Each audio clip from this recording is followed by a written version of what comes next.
Hello everyone, welcome to job with Pramod.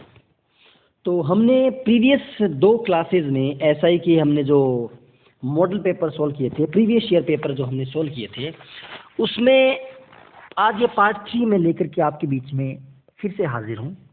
तो आशा करता हूँ सभी एकदम स्वस्थ होंगे, मस्त होंगे और अपने अपने अध्ययन में व्यस्त होंगे। आज हमारा पार्ट 3 है। इससे पहले हम एसआई के प्रीवियस ईयर पेपर जो हिंदी के हैं, हम 2 पार्ट पहले आपके लिए लेके आ चुके हैं, जिसके वीडियो आपको प्लेलिस्ट में मिल जाएंगे। प्लेलिस्ट नहीं मिले चैनल पे डायरेक्ट आपको मिल जाएंगे। ओके, आज पार्ट 3 लेके आए हैं। 3rd पार्ट से पहले आप प्रीवियस 2 पार्ट हो चुके हैं, उनको अच्छे से आपने देखा हो। 50 क्वेश्चन हम कर चुके हैं। आज हम 75 टारगेट लेके चलेंगे, 76 को होमवर्क में करेंगे और कल हम पेपर 1 कंप्लीट कर देंगे। ओके, फिर सैटरडे संडे अपना ऑफ रहेगा। इन 4 दिनों में आप अपना देख सकते हैं, और हो सकता है सैटरडे संडे ऑफ भी नहीं रहेगा, कोई दिक्कत नहीं, चला देंगे अपने, कोई बड़ी बात नहीं है। सैटरडे संडे अपने कोई संडे मंडे सब इक्वल है, ठीक है। तो प्रीवियस ईयर पेपर हैं, तो फिर से कहते हैं कि आओ देखो किसमें कितना है दम। स्टार्ट करते हैं आज का क्वेश्चन नंबर 1 से पहले, एक मतलब 51 से पहले, जो कल मैंने आपको होमवर्क बताया था। उससे पहले एक छोटी सी गुजारिश मैं स्टार्टिंग में आपसे करना चाहूँगा कि वीडियो को आप लाइक कर दीजिए अपने दोस्तों के साथ, उन दोस्तों के साथ जो पढ़ाई के प्रति सीरियस है, उनके किसी भी एग्जाम में हिंदी उनके लिए आने वाली है, उनको आप शेयर कर सकते हैं। सब्सक्राइब आप चैनल को कर दीजिए और बेल आइकन प्रेस कर दीजिएगा। अब इसके बाद अब ये डिस्कशन हम लास्ट में करेंगे। ओके, स्टार्ट करते हैं कल के होमवर्क के साथ। उसका आंसर कौन सा होमवर्क हमारा क्या था? 51 नंबर क्वेश्चन हमारा होमवर्क था, किस वाक्य में भाववाच्य नहीं है? मुझसे सुबह जल्दी नहीं उठा जाता, वह प्रतिदिन स्कूल नहीं जाता है, छोटे बच्चों से सीढ़ियां नहीं चढ़ी जाती हैं, और कमजोरी के कारण लड़के से चला नहीं गया। इसमें आपको ये पूछा कि भाववाच्य नहीं है। अब मैं आपको बताना चाहूँगा कि ये क्वेश्चन जो आरपीएससी की तरफ से, जो Rajasthan police service commission RPSC की तरफ से फाइनल आंसर की में इसको हटा दिया गया था क्वेश्चन को। हालांकि इसका आंसर उन्होंने ये माना था वह प्रतिदिन स्कूल नहीं जाता, मगर रिट लगने के कारण, कुछ विरोधाभास होने के कारण इस क्वेश्चन को उन्होंने इस पेपर से डिलीट कर दिया। ओके, तो ये क्वेश्चन मतलब नहीं है, इसका आंसर उन्होंने ये मान लिया, लेकिन इस क्वेश्चन को हटा दिया उन्होंने।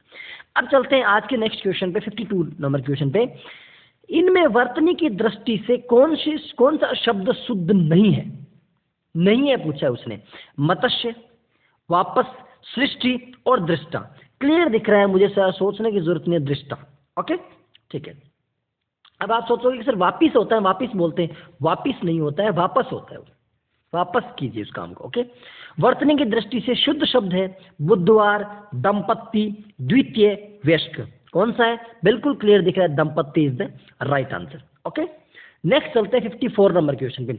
मैं कहता हूं ना, मैं ज्यादा एक्सप्लेनेशन में नहीं जाऊंगा। आपको पता होगा कि आपने इतना सिलेबस आपने पढ़ रखा होगा, 3-4 महीने बचे हैं, तो आपने जहां तक कवर कर रखा होगा। कोई ऐसा क्वेश्चन आपको लगता है कि हाँ ये मेरे दिमाग में नहीं बैठ पाया, तो उसको आप मुझे कमेंट सेक्शन में पूछ सकते हैं। अगले दिन मैं उसको एक्सप्लेनेशन में ले आऊंगा। ओके, बाकी मैं यहाँ पे ज्यादा सोचूंगी इस विलोम शब्द को मैं एक्सप्लेन करने बैठ जाऊँ, क्या एक्सप्लेन करूंगा इसमें? मैं सीधा क्लियर आंसर बस खत्म करूँ ना बात को, इतना क्यों फालतू में इसके चक्कर में पड़ना। तो विलोम शब्द युग्म नहीं है। स्थावर का जंगम, मूक का वाचाल, व्यष्टि का समष्टि, हार का परिहास। बिल्कुल दिख रहा है, हार का जीत होता है, परिहास क्या है? दैट्स नॉट, गलत है। आगे चलते हैं। इनमें विलोम शब्द युग्म नहीं है। हर्ष का विषाद, स्वकीय, परकीय, वेतनिक, सवैतनिक, जड़ और चेतन। कौन सा है? बिल्कुल दिख रहा है, वेतनिक और सवैतनिक एक ही चीज है। वेतनिक और सवैतनिक, वेतनिक मतलब वेतन के साथ, सवैतनिक मतलब भी वेतन के साथ, दोनों सेम चीजें हैं। नेक्स्ट है 56 नंबर क्वेश्चन पे, किस विकल्प में सभी शब्द अशुद्ध हैं? अशुद्ध पूछा है इसने, हम क्या कर जल्दी में सभी शब्द शुद्ध हैं, पढ़ लेते हैं। भवनिष्ठ, ध्यातव्य, भवनिष्ठ, धातव्य, धातव्य, भवनिष्ठ, और ध्यातव्य, भवनिष्ठ, दोनों दिए इसने। अब आंसर पे चलता हूं मैं सीधा, कौन सा होगा? धातव्य और भवनिष्ठ, ठीक है ना। अब चलते हैं आगे। दोनों शब्द अशुद्ध हैं, धातव्य नहीं होता, ध्यातव्य होता है, भवनिष्ठ नहीं, ये नहीं होता, बल्कि भवनिष्ठ वाला होता है। आगे चलते हैं 57 नंबर क्वेश्चन। संयुक्त वाक्य का उदाहरण है, उन्होंने जो कुछ दिया उसी से मुझे परम संतोष है। वह ऐसी है बातें कहता है जिनसे सबको बुरा लगता है। मैं आगे बढ़ गया और वह पीछे रह गया। वह जो कुछ देखने योग्य था मैंने सब देख लिया। कौन सा संयुक्त वाक्य का उदाहरण है? बिल्कुल, मैं आगे बढ़ गया और वह पीछे रह गया। ओके, एक से अधिक को दिख रहे हैं आपको, बात खत्म। आगे चलते हैं 58 नंबर क्वेश्चन पे। मैंने लड़के को पुस्तक पढ़ाई, इसमें क्रिया का कौन सा भेद है? मैंने लड़के को पुस्तक पढ़ाई, उक्त वाक्य में प्रयुक्त क्रिया का भेद कौन सा है? एकर्मक है, द्विकर्मक है, संयुक्त है या पूर्वकालिक क्रिया है? कौन सा है? बिल्कुल द्विकर्मक क्रिया है। मैंने लड़के को क्या पढ़ाई? पुस्तक पढ़ो, बस बात खत्म। द्विकर्मक है, दो कर्म दिख रहे हैं। इनमें संयुक्त वाक्य कौन सा है? वह आगे बढ़ गया लेकिन परिवार पीछे रह गया। जब बरसात थमी तब हम लोग बाहर निकले। मैंने सुना है कि आप अच्छे कवि हैं। लाखों लोग कोरोना से काल कवलित हो गए हैं। कौन सा दिख रहा है आपको? वह आगे बढ़ गया लेकिन परिवार पीछे रह गया। संयुक्त वाक्य का उदाहरण है। नेक्स्ट चलते हैं क्वेश्चन नंबर 60 पे। निम्न में से सरल या साधारण वाक्य कौन सा है? जहां अभी रेगिस्तान है वहां किसी समय जंगल था। मेरा भाई यहां आएगा या मैं ही उसके पास जाऊंगा। जो जितना मांगता उसको उतना दिया जाता है। दिन का थका हुआ आदमी रात को खूब सोता है। कौन सा दिख रहा है आपको? दिन का थका हुआ आदमी रात को खूब सोता है, क्योंकि एक ही बारे में बात हो रही है। सरल वाक्य है। व्याकरण की दृष्टि से गलत कथन है। संज्ञा की विशेषता बताने वाले शब्द विशेषण कहलाते हैं। संज्ञा के स्थान पर प्रयुक्त होने वाले शब्दों को सर्वनाम कहते हैं। क्रिया के प्रमुख रूप से दो भेद है, सकर्मक और अकर्मक। सर्वनाम और क्रिया की विशेषता बताने वाले शब्द क्रिया विशेषण कहलाते हैं। कौन सा शब्द इसकी दृष्टि से गलत है? सर्वनाम और क्रिया की विशेषता बताने वाले शब्दों को क्रिया विशेषण नहीं कहते हैं, बल्कि क्रिया की विशेषता बताने वालों शब्दों क्या कहते हैं? क्रिया विशेषण कहते हैं। आगे चलते हैं। निम्न में से शुद्ध वाक्य कौन सा है? मेरी बात ध्यान के साथ सुनो। साहित्य और समाज का घनिष्ठ संबंध है। एक लोटा पानी से भरा लाओ। वह सारी रात भर जागता रहा। कौन सा शुद्ध है? बिल्कुल साहित्य और समाज का घनिष्ठ संबंध है। वह रात भर जागता रहा, तो सारी की कहां जरूरत पड़ गई? ओके, हाँ। आगे चलते हैं। नेक्स्ट, कौन सा वाक्य अशुद्ध है? अशुद्ध कौन सा है? दाल में कुछ गिरा। वह बुरे आदमी नहीं है। मैंने स्वयं को कितनी बार समझाया, मुझे उसका काम अच्छा लगता है। आंसर कौन सा हो गया? वह बुरे आदमी नहीं है। क्वेश्चन नंबर 64 पे चलते हैं। व्याकरण की दृष्टि से कौन सा कथन सही नहीं है? सार्थक शब्द समूह को वाक्य कहते हैं। वाक्य के प्रमुख दो घटक होते हैं, उद्देश्य और विधेय। किसी भी वाक्य में कर्ता और कर्म का होना आवश्यक होता है। किसी वाक्य में उद्देश्य के विषय में जो कुछ बताया जाता है उसे विधेय कहते हैं।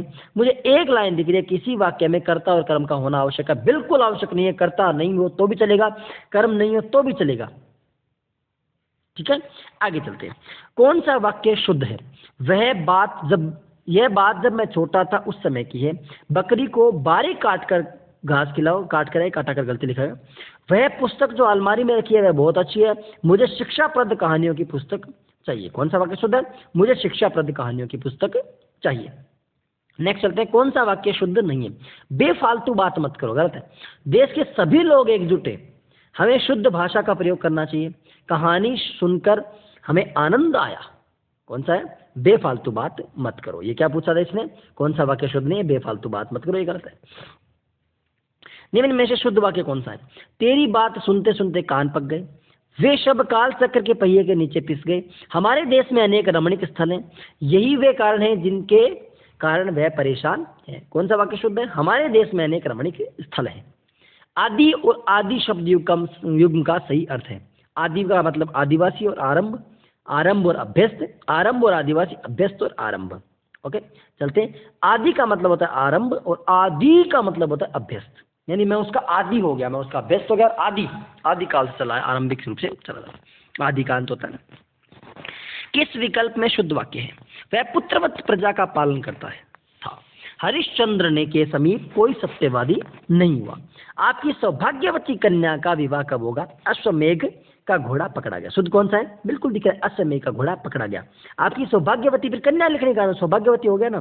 पुत्रवत प्रजा का पालन करते नहीं, वह हम हरिश्चंद्र के समीप नहीं। निम्न में से गलत कथन कौन सा है? वाक्य के अंत में प्रश्न सूचक या विस्मय सूचक चिन्ह के पर पूर्ण विराम नहीं लगाया जाता है। ओके, जिन वाक्यों में प्रश्नवाचक शब्दों का अर्थ से संबंधवाचक शब्दों जैसा होता है उनके अंत में प्रश्नवाचक चिन्ह लगाया जाता है। विषय विभाजन के क्रम सूचक अंकों या अक्षरों के साथ कोष्टक का प्रयोग कहता है। अल्प विराम से अधिक और पूर्ण विराम से कम समय ठहरने के लिए अर्ध विराम का प्रयोग किया जाता है। तो कौन सा? जिन वाक्यों में प्रश्नवाचक शब्दों का संबंधवाचक जैसा शब्द होता है उनके पास में प्रश्नवाचक चिन्ह नहीं लगाया जाता है। ये बोला लगाया जाता है जबकि वो नहीं लगाया जाता है। नेक्स्ट 71 क्वेश्चन पे चलते हैं। माँ ने बच्चों के झगड़े को ब्रैकेट पड़ोसियों में सिर फुटोवल करवा दी। क्या? पानी में आग लगाकर, मीन में निकाल कर, घाव पर नमक छिड़कर, तिल का ताड़ बनाकर, बिल्कुल तिल का ताड़ बनाकर के माँ ने बच्चों के झगड़े को तिल का ताड़ बनाकर पड़ोसियों में करवा दिया। सिर मुड़ाते ही ओले पड़ना मुहावरे का भावार्थ है। साफ दिख रहा है, आगे होकर परेशान होना नहीं, अचानक बड़ी विपदा नहीं, कार्य आरंभ होते ही विघ्न पड़ना और उत्सव के माहौल को गम में बदलना। कौन सा दिख रहा है? कार्य आरंभ होते ही विघ्न पड़ना। गागर में सागर भरना, यानी सिंपल सा दिख रहा है आंसर, बहुत कम शब्दों में महत्वपूर्ण बात कहना। ओके, बाकी आंसर नहीं है इसके। नेक्स्ट चलते हैं 74 नंबर क्वेश्चन पे, सेकंड लास्ट क्वेश्चन है। कमजोर द्वारा शक्ति प्रदर्शन करना या नष्ट होने के करीब पहुंचना। अपने मुंह मियां मिट्टू बनना, अज्जल गगरी चलकर जाए, चींटी के पर निकलना या मेरी बिल्ली मुझसे मऊ। कौन सा है? चींटी के पर निकलना, क्योंकि वो कहते हैं चींटी के जैसे पर निकलते हैं वो बनने वाली होती है, तो बस वो कमजोर है कि अंत उसका नजदीक है। और आज का लास्ट क्वेश्चन है, अत्यधिक परिश्रम से आरंभ किए व्यापार में बहुत कम लाभ होने पर हताश उद्यमी ने कहा, ओंकली में सिर दिया और मूसलों से क्या डरा, खोदा पहाड़ निकली चिड़िया, बैठे से बेगार बली, अब पछताए उसका जब चिड़िया चुगी खेत। कौन सा है? खोदा पहाड़ निकली चिड़िया ने बहुत मेहनत की लेकिन रिजल्ट बहुत कम मिला। और आज का आपका होमवर्क है, एक तो करेला दूजे नीम चढ़ा, लोकोक्ति का उपयुक्त भावार्थ कौन सा है? गुणी व्यक्ति ही गुणवान को पहचानता है, चालाक का अधिक चालाक से सामना होगा, सज्जन द्वारा कपट व्यवहार करना, कुसंग के बड़े व्यक्ति में अत्यधिक बुरा हो जाना। ओके, तो चलते हैं, आज का सेशन यहाँ पे समाप्त करते हैं। वीडियो देखने के लिए आपका बहुत बहुत धन्यवाद। अब आपको छोटा सा काम करना है, वीडियो को लाइक करना है, कमेंट सेक्शन में आपको वीडियो कैसा लगा या वीडियो के बारे में कोई डाउट हो या हिंदी विषय से संबंधित कोई भी डाउट हो, इस पेपर से रिलेटेड कोई डाउट हो, कोई भी सवाल समझ में नहीं आ रहा हो, एक्सप्लेन करना हो, कुछ भी अन्य बात करनी हो, आप कमेंट सेक्शन में डाल सकते हैं। वीडियो को शेयर अपने उन साथियों के साथ ज़रूर करना ताकि हमारा मोटिवेशन बना रहे, और चैनल को सब्सक्राइब करना और बेल आइकन को जरूर प्रेस करना। मिलते हैं अगले वीडियो में पार्ट 4 में, तब तक के लिए जय हिंद, जय Bharat and thank you for watching.